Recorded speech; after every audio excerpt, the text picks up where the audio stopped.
So I'm here at the waterfall in Khorfakkan area. Remember, it's not a natural one, it's a man-made and scientifically made waterfall. It's one of the items you should include in your list while coming over to this Khorfakkan area. And you may have two different views. Obviously, that's what we can see is a night view, and obviously you have a different perspective when you come during the daytime. So I hope you like this, and I think you must visit this thing. It's really awesome.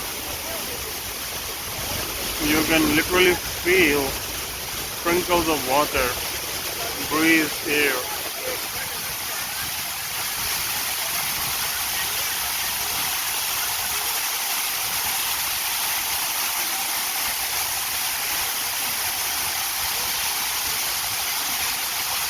Awesome.